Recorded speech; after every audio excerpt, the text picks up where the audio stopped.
Hunter x Hunter is a popular shonen manga about Gon trying to become a hunter in order to find his father, and along the way he finds fiends he has to beat. It did not only get one adaptation but two from the manga, one from 1999 to 2004 and one from 2011 to 2014. The 2011 one is the far more popular one. Only reason the anime stopped was because they couldn't animate more art because they caught up to the manga, and the manga author got very sick so couldn't write more chapters. But after so many years he is finally back to start writing more chapters. Hunter x Hunter was one of those series that at first I just had no interest in. I don't know why, I guess it was because it either looked boring or because I thought it was too long, but like it's only 145 episodes. I mean, I watched over 800 episodes of Pokemon at the time, so like I had no reason to say this honestly. But finally this year I decided to give this series a try, but I want to start watching the 999 version first, and oh boy, it was worth it. This anime was fantastic. This anime was amazing throughout the whole way and exploded my expectations. It was beautiful as it was magical. So after watching it, I knew I had to make a video about it. So in this video, I'll go over why I think Hunter x Hunter, the 999 version, is so amazing and why you should check it out. When this is done, I'll also start watching the 2011 version and make a video about that one and see how it compares to the 99 version. So strap in and let's get into it. Actually, before we actually get into the video, I do want to mention that the footage will be in varying qualities. For the first two seasons, I could find them in great HD quality, but for the OVAs, aka the episodes that came after the two seasons, I can only find them in 480p. I tried my best finding it in good quality, but I could not find it anywhere. So I hope you guys don't mind it too much.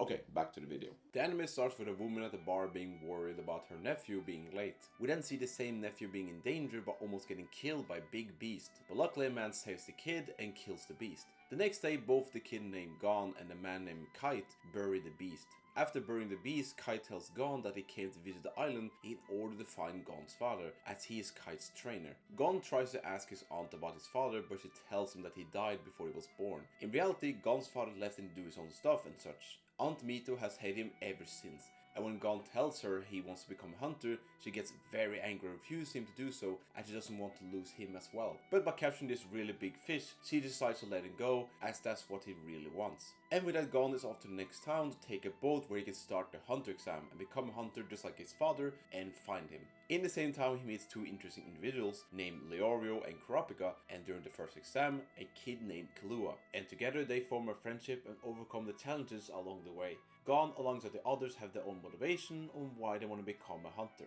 But before I move on to the characters, I do want to mention the art style. Being made in the 90s, it has that 90s anime look and it made me feel very nostalgic. Like when I watched Pokemon or Digimon when I was younger. I swear, despite never having watched it, part of me said at certain points that I'd seen this before. Like maybe I watched it on TV at some point, but like I cannot remember that. I don't remember if I actually watched it, but either way, I love the look of this show. The colors especially pop so much, especially during the sunset. But this show is also excellent at using darker colors, displaying some more serious scenes to the fullest degree. It definitely did a great job when it came to the art direction of this show. I also love a lot of the expressions, used effectively and don't overstay their welcome. I think Kurapika has the best ones though, with Killua coming at second place. In the animation part, I think it's alright. It can be a bit stiff at times, but honestly, it didn't really bother me that much. And that's thanks to a lot of the scenes having nice composition and creative shots to make up for it. There are some great looking animated scenes that are more safe for the fights and chase scenes. The animation does also get better as it goes on, with season 2 having more fluid animation. The one thing I also want to mention about the art style is that it does change from season 1 and 2 to the later OVAs after, going from a 90s style to a more 2000s look.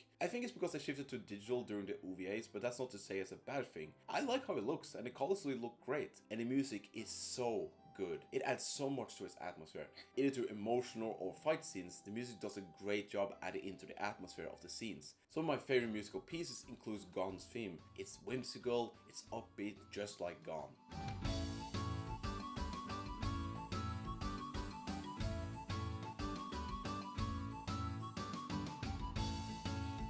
Kurapika's theme is calm, relaxing, but also emotional. You can tell by listening to this theme that Kurapika's been through a lot in his life.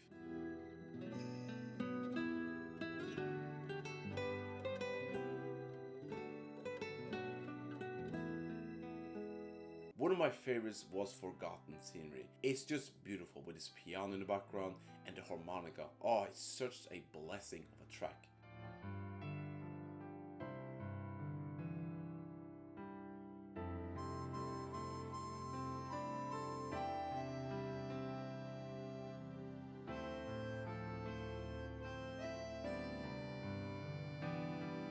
Whenever the track Legend plays, I always get excited. It's so adventurous, almost saying like there's still a lot to get done.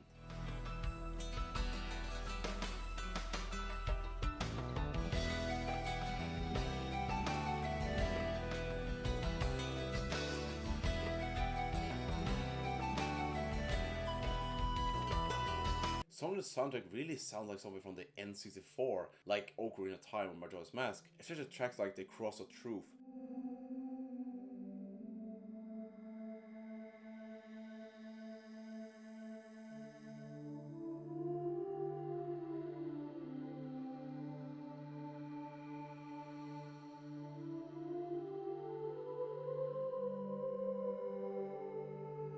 The soundtrack is excellent at creating the atmosphere and tension. I really love the soundtrack. Both the visuals and the music are done super well, but I definitely think it's the characters that is the best aspect of the series. I loved all the 4 main leads, so let's start talking about them, starting with our protagonist, Gon. Gon is an enthusiastic, kind-hearted, sweet, but also sometimes stupid kid. Gon has this amazing charm where it's just impossible to hate him. Gon, despite the exams and after, still wants to help others if he can. Not only that, but he wants to defeat the challenges in his own fair way. Even if there was an easier way to do it, he won't do it. For Gon, he doesn't want to take the easy way out. When fighting against foes that are much stronger than him or being encountered by challenges that are too hard for him, he still tries his best to beat it, even if it means he will die. Several times it's what's getting him to overcome obstacles and win fights, but in other times it also almost gets him killed. But when he does succeed by giving his all, you just want to get like, yes, that's my goal, that's my main character, yes! Gon's determination is both his most positive but also his most dangerous trait. One of my favorite examples of Gon's determination is when he's going to visit Killua. When arriving halfway to the home, a woman is standing there guarding the way and says by crossing this line, she will attack. Gon tries to pass her, but it gets hit hard. After thinking for a bit, Gon tries again, and again, and again, and again, sometimes getting hit and hit and hit, all for the sake of being able to see his friend. It doesn't matter if he breaks all his bones, he will do anything just to see Killua again. His determination could have cost him his life, but thankfully the woman had a change of heart by seeing just how much beating Gon got, and just seeing how much he wanted to meet Killua. Another one of my favorite scenes come from the last Hunter exam where Gon is fighting Hanzo. Hanzo is beating him up hard, breaking his arm and even making him blind for a while. This is a fight where Gon doesn't stand a chance, but despite that, he still stands up and doesn't give up. He even makes the judges cheer for him, which they have never done before. They're supposed to be neutral in these exams, but here they are, wanting him to win, which again shows how amazingly charming Gon is. Despite getting beaten up so badly, he still doesn't want to give up, because if he does, he might never find his father. And here it would seem like Hanzo was about to kill him, but he doesn't. Despite the rules stating that he is full allowed to kill the opponent, he doesn't, and that's for one reason. He could not live with killing someone like Gon. Hanzo is a trained ninja and has killed multiple people before with no remorse, but he could not have done the same thing with Gon, so he gives up and gives the win to Gon. Gon doesn't take it well as he wants to win fair and square, but Hanzo hits him again and makes him unconscious so he can't argue anymore. This scene is a perfect example how Gon's determination could have killed him, but luckily due to his amazing charm, it didn't, and he passed the Hunter exam. It's scenes like this that makes me think Gon is such an amazing protagonist. I also think his relationship with the other characters are amazing as well. Best one being with him and Killua, which in my opinion has the best friend dynamic I've ever seen in the media. Like the way they laugh with each other, fight over minor stuff and get into arguments, but in the end always want to stick with each other. It's just so beautiful to watch. One of my favorite interactions with them is when they're back in Gon's home and talks about the Joy Station with Gon having absolutely no clue what the fuck that is. So how are we gonna read what's on it? Huh? What's wrong? You've never seen a Joy Station. Joy Station? This is a memory card for a game console called Joy Station. Joy Station. And like I said earlier, Gon is a bit stupid. He's not completely dumb, but sometimes he does have his dumb moments because he can go a bit head on without really thinking. But that's where Killua comes into the picture because he is the one that is the smart of the two. Killua is very different from Gon, especially his past and family. While Gon didn't know his parents, he still had Aunt Mito growing up, who was like a mom to him and his grandma. Just like any family, they loved him. Killua's family though, Yeah, not exactly. Kaluuya comes from a family of the greatest assassins in the world, with him being seen as a chosen one, due to him having been able to develop his assassin skills at an impressive rate. But getting there was not easy, as since he was a little kid, he's been trained and tortured to become the perfect assassin, getting electrocuted and whipped so much it just became a normal day for him when it happened. One day, however, he decides he wants to leave the house and become a hunter. So you expect him to be this super edgy, dark and depressed character, but surprisingly he is not. He is surprisingly pretty chill, having such a rough childhood and managed to bounce off the other characters so greatly, and especially with Gon, who becomes his first ever friend. Kaluuya has never really had any friends before, so seeing someone like Gon, who wants to be his friend, was really odd to him at first, but he quickly became accustomed to it and started getting closer and closer with him, even at some point telling Gon about how he's killed many people due to his assassination background, but Gon doesn't care. The more he starts to be with Gon, the more he realizes he hates being assassins and doesn't want to kill people anymore. Gon becomes Kaluuya's most important part of his life, with Kaluuya's goal being to hang out with Gon and explore places of the world. It is generally such a beautiful friendship, and seeing them together just makes me so happy. I also really like the bond that was created between Kaluuya and Aunt Mido, being more of a mother to him than, well, his real mother, showing kindness and love that he's never experienced before. There is this scene that I think perfectly showcases how different Aunt Mido is compared to his real mother. Gon and Kaluuya find the cub of a fox bear that is badly bleeding, almost dying. Gon and Kaluuya fight for a bit, with Kaluuya right about to kill it since he thinks there's no hope for it. And that's when Aunt Mido slaps him.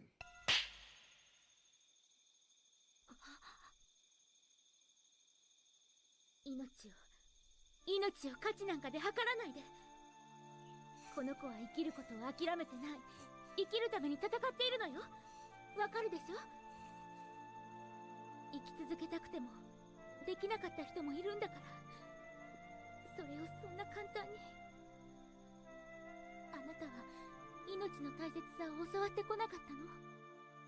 His whole life has been about him taking away people's life, not helping someone. That's how he's been raised, not only by his mother, but his family in general. I mean, the closest time Kaluuya has ever gotten to genuine care for his family was when he was leaving the house and his father told him he could do so. Lucky after he and Gon manage to save the cub, he gets a hug from Mido, which is the most amount of love he has ever gotten for someone. Even when they're about to leave back to the city, Aunt Mido will gladly have him back, and you could just see him just a big smile on him, and it's just, oh, it's so pure. Also, shout out to Kaluuya's English voice actor. She did an absolutely amazing job. The comedic deliveries are just delivered so perfectly, and the screams, man.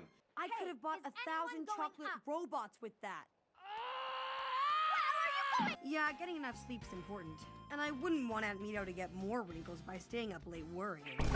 When women get to an old age, they need all the help they can get, you know?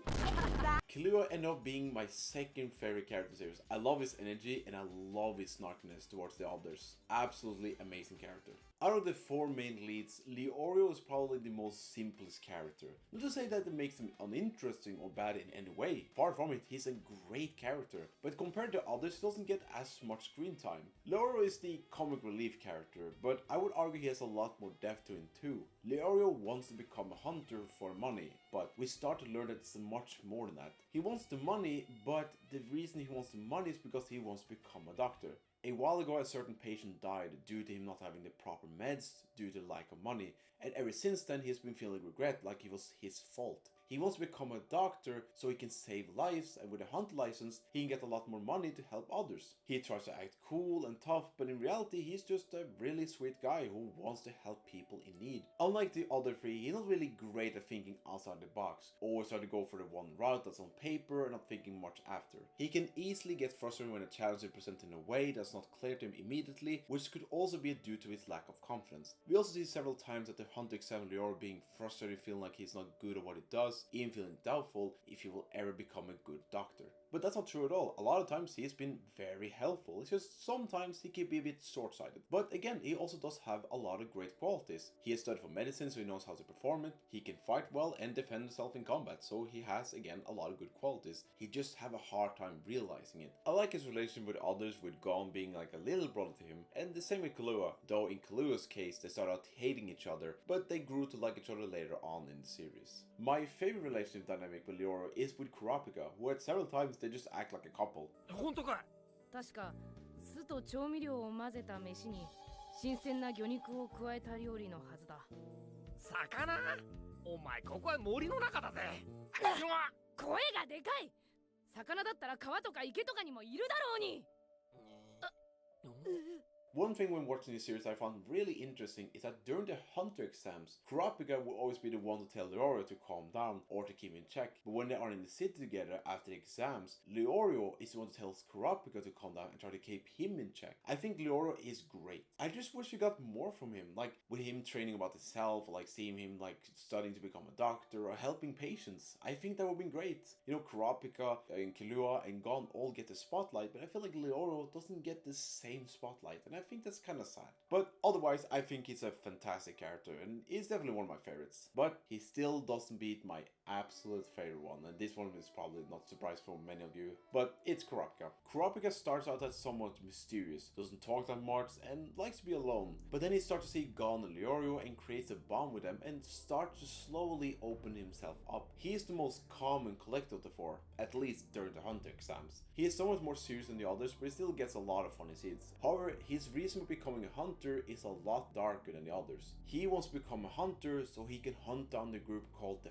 Phantom Troop. The reason being was because they killed everyone in his home village, leaving him as the only survivor. For being seemingly such a peaceful person, his goal sure is very aggressive but understandable. The Phantom Troop use a tattoo of a spider on their back, so for him to just see a normal spider makes him mad. Kurapika has a special ability called the Scarlet Eye. When he becomes super emotional, his eyes turn red, usually when he's angry. It doesn't happen often at all during the hunter exams, but during the city after, we can see more of his red eyes due to the whole Phantom Troop gang being there as well. After the exams, all the hunters must take a secret final test, which is to learn Nen, a secret ability can make the user far stronger. There are different types of Nen, with some users having far more than others. Kurapika manages to learn Nen pretty quickly, but he doesn't feel powerful enough and knows that it won't be enough to defeat the Phantom Troop, so he does a deal with himself. By managing to create a chain, he makes a contract that he will only kill the Phantom Troop with his chain, so when he uses against them, his powers reach maximum potential. But if he kills anyone else than the Phantom Troop with it, then he will die. This could literally kill him, but for him, it doesn't matter. His one goal now is to defeat all the members of the Phantom Troop and get his revenge. And he actually does manage to kill some of the members, but it does take a toll on him. When he kills the first one, he starts to break down, shaking and breathing heavily, as this is the first person he has really ever killed. You can see visually how he's a lot more angry here than during the hunter exams. He's very lucky he has friends like Gon, Killua, Leorio and Melody there to be for him. Otherwise, he would most likely have been killed due to not thinking straight. The thing when it comes to all these four characters is that Kurapika doesn't have a home to go back to. Sure, Killua's family ain't great, but at least he has a place to fall back to, but Kurapika doesn't. But again, he does luckily have friends like Melody watching over him at the end of the series, making sure he stays safe. And again, I need to mention him and Laura's friendship is really underrated part of the show. We sadly don't get too much scenes of them hanging out together later after hunter exams, but hey, I still appreciate what we got. I also think Kurapika has the best expressions in the show. Some of these faces are just really fun to me, like you're telling me this person is the same with this one. I also want to mention one of my favorite scenes in the show relating to Kurapika. After killing the first Phantom Troop member, he goes back to New York, and during the daytime he finally meets back with Gon, Killua and Leorio after not having really met each other for many months. And when he sees them laughing and just kind of like arguing with each other, he starts to smile. It is the most pure smile I have ever seen from anything, and it is just absolutely amazing.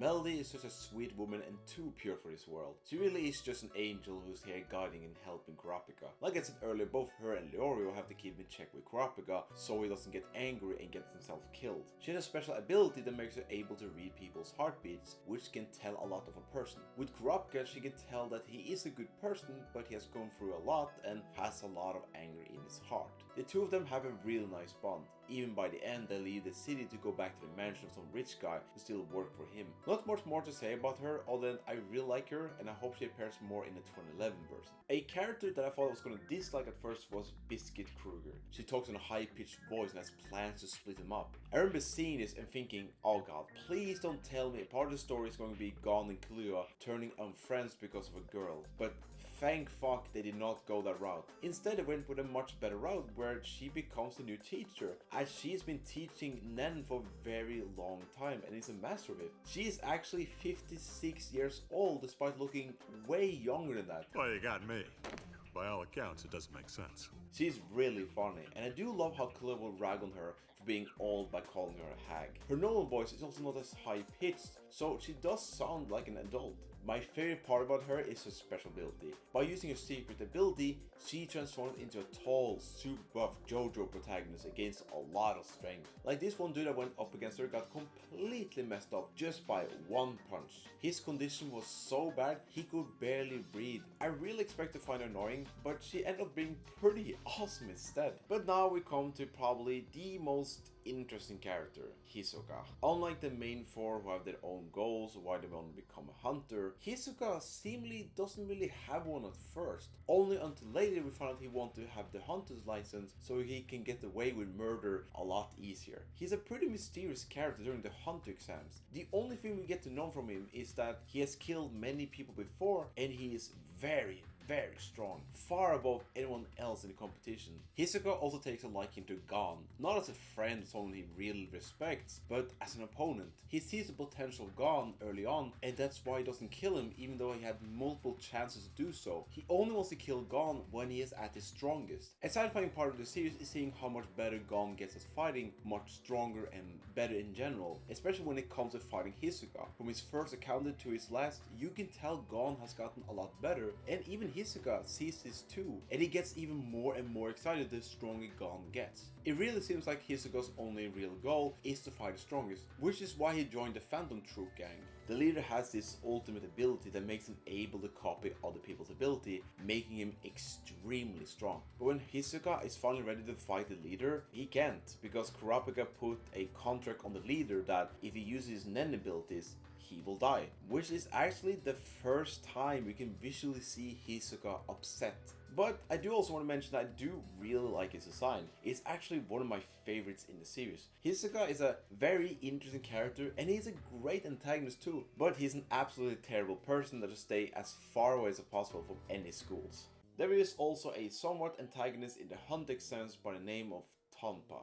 Tompa at first seems like a nice guy, having been trying to finish exams for years. He's nice to everyone towards the group, but we quickly see that he's just a spineless coward who's only there to ruin it for others. Nicknamed the Rookie Crusher, he will try his best to get rookies to lose for his own amusement. The guy is a big loser, and despite all, he still manages to trick Gon and especially Leorio multiple times. But luckily in the end he gets his karma and loses exams. However, Tompa is nothing compared to the best antagonist of the show, which is Chrollo, the leader of the Phantom Troop. This man is truly evil, and I don't mean that lightly. He murders anyone who stands in his way with no remorse, causes several of his victims to be tortured before death, and he double dips his chips. Truly an evil mastermind. Chrollo is extremely dangerous, having an ability that makes him able to copy anyone else's ability by simply touching them. He is also shown to be pretty smart, being able to get into a super guarded hotel full of guards by befriending a famous daughter of a mafia boss. He also fights against Kaluuya's dad and grandpa, who, keep in mind,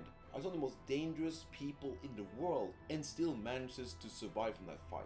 He is young and yet he holds so much power. And that's also thanks to the rest of the group. The Phantom Troop consists of multiple members with varying abilities and personalities. Except the mummy guy. Like, I'm not even joking, what the fuck is his dude ability or his personality? He never says anything or does anything at all. Like, I don't even know his name, like who is he? Several of the members are just as dangerous as the leader. I do really like all the members and I find the personalities alongside the abilities pretty unique. They also have several great interactions with each other, which makes them feel really like friends. One of my favorite members in the group was Peko. Peko gets a lot more focus compared to some of the other members. At some point, Kurapika manages to capture Chrollo and calls Peko to tell her to meet him under some conditions. The biggest one being to come alone, or else she will kill the leader. It's here we get to see Peko have a dilemma with herself. The Phantom Troop have a common catchphrase: the spider is still moving despite the head being gone. What it means is that even if Chrollo, the leader, were to die, the troop would still be alive and move on. Chrollo wants Peko not to listen to Kurapika and abandon him,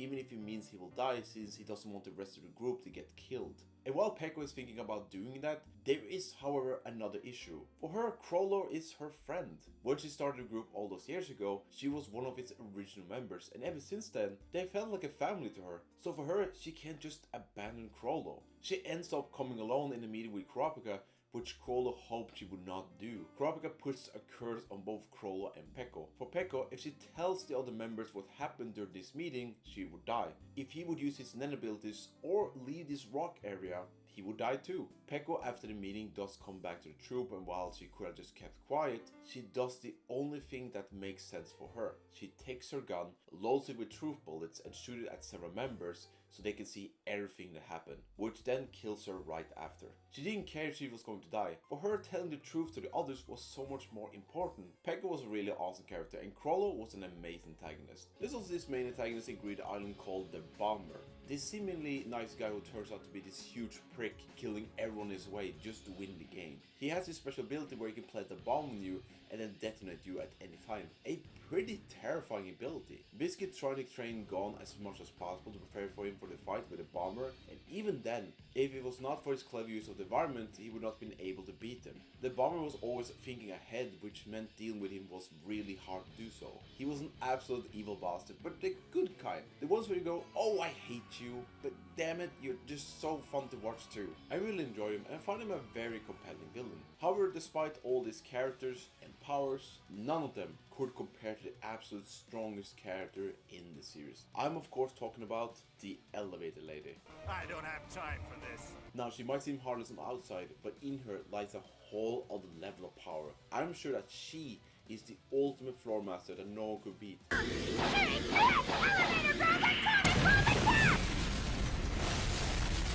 And she is also really funny. That pretty much covers all I want to say about the show, and I think by now it's obvious how I feel about it. I had immense joy watching this and came out loving it. But unfortunately, this version has one issue. Only some of the arcs were animated. See, whenever making the 999 version, they had sort of run out of material after the Greed Island arc, which meant they had to stop producing more episodes for that series. But that's when in 2011 we got the Hunter x Hunter reboot, where they managed to animate more of the arcs, including Chimera arc, which is the longest in the series by a long shot. But instead of just continuing from the 999 version, they would redo the entire series once more. I think that mostly they did this because they were not satisfied with the 999 version. I've heard some say they don't like the pacing of that version, and maybe the new creators thought the same thing.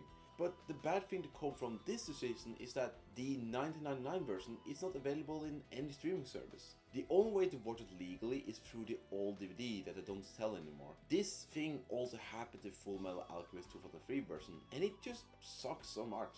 These deserve to be preserved and remembered. But I do want to say, finding this series is not a problem. You can even find on YouTube with all the episodes in good quality. Now the 2011 version could be much better for all I know, but I still think this version should be checked out and not forgotten. Now with this video being finally done, I can start watching the 2011 version and make a video about that too. I'm really excited to watch it, and I'm sure I'm gonna love it just as much as this version, if not even more. With all that being said, I thank you for watching, and I'll see you in the next video.